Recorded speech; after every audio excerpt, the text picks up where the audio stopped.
नमस्कार दोस्तों। तो आज की वीडियो में हम देखेंगे ट्रांसफार्मर का सिद्धांत और कार्यविधि। इसमें हम आज प्रॉपर तरीके से ट्रांसफार्मर के बारे में समझने वाले हैं। कार्यविधि इसकी क्या है, प्रकार इसके क्या हैं, रचना क्या है, सिद्धांत क्या है, ट्रांसफार्मर क्या है, कैसे ये कार्य करता है, कैसे हम इसके बारे में लिख सकते हैं, सब के बारे में बारीकी से हम बात करेंगे। और ये जो टॉपिक है ये आने वाले एग्ज़ाम के लिए वेरी इंपॉर्टेंट मान सकते हैं। आप जितना इसे इम्पोर्टेंट मान सकते हैं उतना मान लीजिए, क्योंकि ये हर साल एग्ज़ाम में पूछा जाता है और ऐसा कोई सेट नहीं है जिसमें ये पूछा ना जाए। तो बारीकी से ध्यानपूर्वक इसके बारे में समझना है। तो चलिए बिना देरी किए हुए वीडियो को शुरू करते हैं। सबसे पहले हम हेडिंग डालेंगे ट्रांसफार्मर। ट्रांसफार्मर क्या होता है, ये क्या काम करता है, उसके बारे में हम थोड़ा समझाएंगे।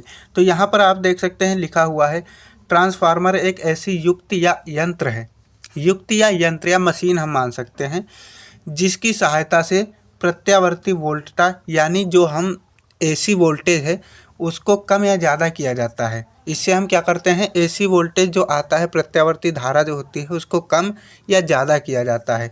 फिर से एक बार पढ़ते हैं। ट्रांसफार्मर एक ऐसी युक्ति है या यंत्र है जिसकी सहायता से प्रत्यावर्ती वोल्टता को कम या ज़्यादा किया जाता है। प्रत्यावर्ती वोल्टता को कम या ज़्यादा किया जाता है। प्रत्यावर्ती वोल्टता यानी इसे हम क्या बोलते हैं, इंग्लिश में हम बोलते हैं एसी करंट। और एसी करंट आपके यहाँ जो आसपास के एरिया हैं, खंभे लगे हुए होंगे, तारों में जो करंट बहता है वो कौन सा करंट बहता है, एसी करंट बहता है। और जो बैटरी वगैरह होती हैं, जैसे कार की बैटरी मान सकते हैं, मोबाइल की बैटरी मान सकते हैं, इनमें कौन सा करंट होता है, तो इसमें डीसी करंट होता है, जिसे हम बोलते हैं दिष्ट धारा। उम्मीद करता हूँ दोनों दिष्ट और प्रत्यावर्ती धारा क्लियर हो गया होगा ये क्या होता है। अब ट्रांसफार्मर भी आपको क्लियर हो गया होगा। अब इसके बाद में हम समझते हैं इसका सिद्धांत क्या है। सिद्धांत में आप जब हेडिंग डालेंगे तो उसमें लिखेंगे यह अन्योन प्रेरण के सिद्धांत पर कार्य करता है। ये किस सिद्धांत पर कार्य करता है, अन्योन प्रेरण के सिद्धांत पर कार्य करता है। अर्थात जब किसी कुंडली में धारा के मान में परिवर्तन किया जाता है, अर्थात जब किसी कुंडली में धारा के मान में परिवर्तन किया जाता है तो पास रखी दूसरी कुंडली में चुंबकीय फ्लक्स में परिवर्तन होने के कारण एक प्रेरित धारा उत्पन्न हो जाती है। जैसे आप यहाँ पर देख सकते हैं ये कुंडली है, ठीक है।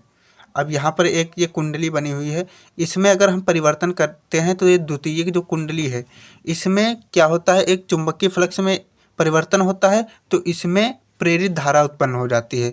यही होता है ट्रांसफार्मर का सिद्धांत। आप चित्र द्वारा देख सकते हैं ये जो प्राथमिक कुंडली है इसमें अगर हम कोई परिवर्तन करते हैं, अगर यहाँ से जैसे एसी करंट आ रहा है इसको हमें कम करना है यानी डीसी में कन्वर्ट करना है, तो यानी इसको कम करना है तो हम क्या कर सकते हैं, कुंडली जो द्वितीय कुंडली है उसमें फेरों की संख्या हम कम कर देंगे। अगर इसी एसी जो करंट आ रहा है उसको अधिक करना है तो यहाँ पर हम द्वितीय कुंडली में फेरों की संख्या बढ़ा देंगे। सिद्धांत आप उम्मीद करता हूँ आपको समझ में आ गया होगा। यह अन्योन प्रेरण के सिद्धांत पर कार्य करता है। अर्थात जब किसी कुंडली में धारा के मान में परिवर्तन किया जाता है तो पास रखी दूसरी कुंडली में चुंबकीय फ्लक्स में परिवर्तन होने के कारण एक प्रेरित धारा उत्पन्न हो जाती है। तो सिद्धांत में आपको इतना ही लिखना है, ज़्यादा बढ़ा चढ़ा कर मत लिखना, क्योंकि हमें क्वेश्चन ज़्यादा अटेंड करने हैं और बारीकी से सब कुछ क्लियर करते हुए चलना है। तो अब हम डालेंगे हेडिंग ट्रांसफार्मर के प्रकार। ट्रांसफार्मर कितने प्रकार के होते हैं, देखिए एक हिसाब से हम देखें तो ट्रांसफार्मर दो प्रकार के ही निकलेंगे। कैसे, एक जो है प्रत्यावर्ती वोल्टता को ज़्यादा करेगा यानी बढ़ा देगा, और एक क्या करेगा, कम कर देगा, और इससे ज़्यादा तो कुछ करने वाला नहीं है। यानी तो दो प्रकार के ट्रांसफार्मर होंगे। ऊंचाई लिखा है, पहला ट्रांसफर क्या है, ट्रांसफार्मर ऊंचाई।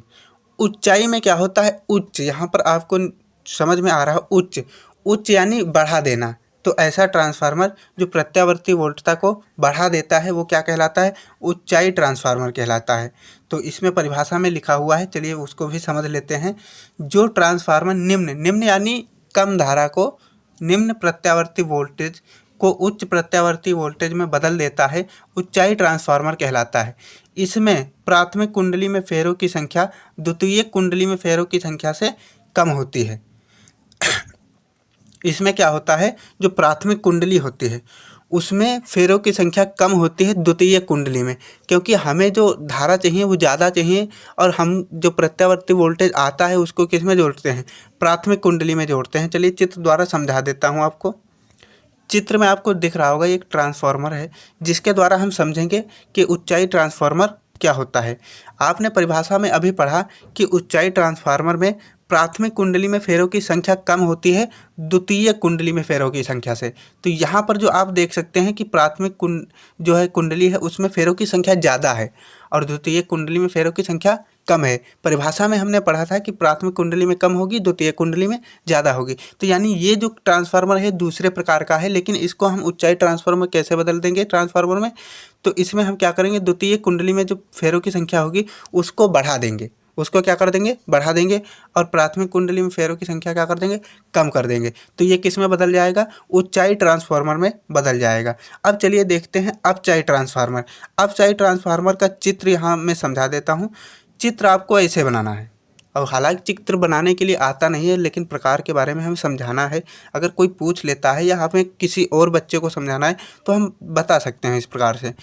तो आपको अपचाई ट्रांसफार्मर में क्या होता है, प्राथमिक जो कुंडली होती है, अपचाई का मतलब होता है जो धारा आ रही है उसको कम कर देना, वोल्टेज को कम कर देना। और यहाँ पर जो प्राथमिक कुंडली में फेरों की संख्या है वो अधिक रहेगी और द्वितीय कुंडली में फेरों की संख्या क्या कर देंगे, कम कर देंगे। तो यानी द्वितीय कुंडली से जो धारा आएगी वो कम हो जाएगी प्राथमिक कुंडली की धारा से। तो उम्मीद करता हूँ ये अपचाई और ऊंचाई ट्रांसफार्मर समझ में आ गया होगा। अब चलिए अपचाई की परिभाषा भी पढ़ लेते हैं, अपचाई ट्रांसफार्मर की परिभाषा क्या है।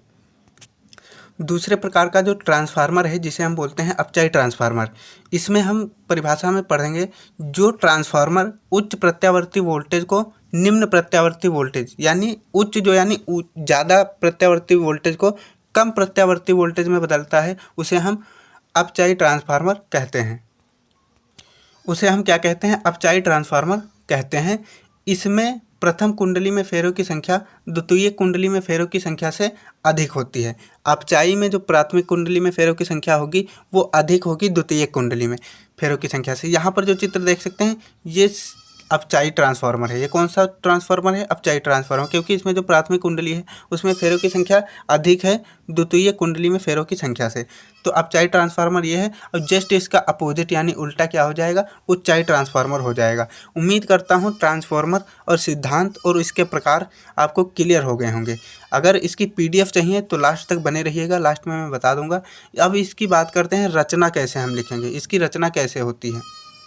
ट्रांसफार्मर की रचना में आप लिखेंगे, इसमें नरम लोहे की पत्तियों को एक के ऊपर एक रखकर आयताकार पटलित क्रोड बनाते हैं। यहाँ पर जो आप देख रहे हैं ये आयत के आकार का बना हुआ है, और ये जो पट्टियाँ रखी हुई हैं ये लोहे की पट्टियों को रखे हैं एक के ऊपर एक। तो इससे क्या बन रहा है, आयताकार पटलित क्रोड बन रहा है। तथा तांबे के तार को लपेटकर दो कुंडलियाँ बनाते हैं। ये जो आपको तार लपेटा हुआ दिख रहा है, यहाँ पर मैं चित्र मिटा देता हूँ ज़रा। ये जो तांबे का तार आप देख रहे हैं लपेटा हुआ है, ये कुंडली हम इससे बनाए हैं। तांबे के तार को लपेटकर दो कुंडलियां हम बना लेते हैं, और प्राथमिक कुंडली में प्रत्यावर्ती वोल्टेज जोड़ देते हैं। प्राथमिक जो कुंडली होती है उसमें क्या जोड़ देते हैं, प्रत्यावर्ती वोल्टेज। यहाँ जो प्राथमिक कुंडली है इसमें आने वाली धारा को हम जोड़ देंगे। यही जो पॉइंट मैं आपको बताया हूँ यही सब आपको लिखना है ट्रांसफार्मर की रचना में। अब बात करेंगे इसकी कार्यविधि पर। कार्यविधि में आप वहीं लिख देंगे जो हमने अभी सिद्धांत में लिखा था, ट्रांसफार्मर के सिद्धांत में, वही सब यहाँ पर आपको लिख देना है। कार्यविधि में हम क्या लिखेंगे, जब प्राथमिक कुंडली को प्रत्यावर्ती वोल्टेज से जोड़कर उसमें धारा प्रवाहित करते हैं, उसमें क्या प्रवाहित करते हैं, धारा प्रवाहित करते हैं, तो चुंबकीय फ्लक्स के मान में परिवर्तन होने के कारण द्वितीय कुंडली में प्रेरित धारा उत्पन्न हो जाती है। अगर हम जैसे प्राथमिक कुंडली में प्रत्यावर्ती वोल्टेज जोड़ते हैं और उसमें क्या प्रवाहित कर देते हैं, धारा प्रवाहित कर देते हैं, तो क्या होगा, चुंबकीय फ्लक्स में परिवर्तन होगा, जिससे द्वितीय कुंडली में प्रेरित धारा उत्पन्न हो जाएगी। यही होती है ट्रांसफार्मर की कार्यविधि। अब हमें ज्ञात करना होगा प्राथमिक कुंडली में जो है विद्युत वाहक बल और द्वितीय कुंडली में विद्युत वाहक बल। इसके लिए एक समीकरण निकलेगा फैराडे के विद्युत चुम्बकीय प्रेरण संबंधी नियम से। यहाँ पर जो आप देख रहे हैं ये समीकरण लिखा हुआ है प्राथमिक कुंडली के लिए। किसके लिए, प्राथमिक कुंडली के लिए। और ये जो EP है, यानी P का मतलब प्राथमिक यानी प्राइमरी, और E का मतलब विद्युत वाहक बल, यानी प्राथमिक कुंडली में विद्युत वाहक बल कितना होता है, माइनस का चिन्ह लगा देंगे। और NP यानी प्राथमिक कुंडली में फेरों की संख्या, और D फाई यानी चुंबकीय फ्लक्स में परिवर्तन, चुंबकीय फ्लक्स में परिवर्तन। DT क्या है, समय में परिवर्तन। D फाई अपान में DT क्या है, चुंबकीय फ्लक्स में परिवर्तन है। तो प्राथमिक कुंडली में विद्युत वाहक बल कितना हो जाएगा, ये जो लिखा हुआ है EP equal to minus NP d phi upon में DT। तो इसी को हम क्या कर देंगे, एक समीकरण बना देंगे, समीकरण पहला। फिर द्वितीय कुंडली में इसी प्रकार से निकाल लेंगे ES यानी S का मतलब सेकंड, E का मतलब विद्युत वाहक बल। सेकंड कुंडली में विद्युत वाहक बल कितना है, minus NS D phi upon में DT। इसको समीकरण 2 बना देंगे। अब जो लास्ट में आपको एक काम करना है वो क्या करेंगे, हम समीकरण 1 में 2 से भाग दे देंगे। समीकरण 1 में 2 से भाग दे देंगे तो आप यहाँ पर देख रहे हैं क्या क्या कट जाएगा, जो सेम चीज़ें हैं वो कट जाएंगी। बचेगा क्या हमारे पास, EP अपान में ES इक्वल टू NP अपान में NS। ये सूत्र आपको याद रखना है। यहीं तक आपको लिखना है ट्रांसफार्मर के सिद्धांत और कार्यविधि में। उम्मीद करता हूँ यहाँ तक आपको सब क्लियर हो चुका होगा। अब बात करते हैं कि आप इसकी फ्री में PDF कहाँ से डाउनलोड कर सकते हैं। PDF के लिए आपको जाना है टेलीग्राम में। अगर आपने टेलीग्राम डाउनलोड नहीं किया है तो प्ले स्टोर से डाउनलोड करके उसको लॉगिन कर लेंगे। लॉगिन करने के बाद आप उसमें सर्च करेंगे BRGK बाई विपिन। वहाँ से इस लोगों का एक चैनल दिखेगा जिसमें आप ज्वाइन होकर इसकी फ्री में PDF डाउनलोड कर सकते हैं। मिलते हैं कोई नई वीडियो में, तब तक के लिए लाइक शेयर और सब्सक्राइब कर देना। जय हिंद।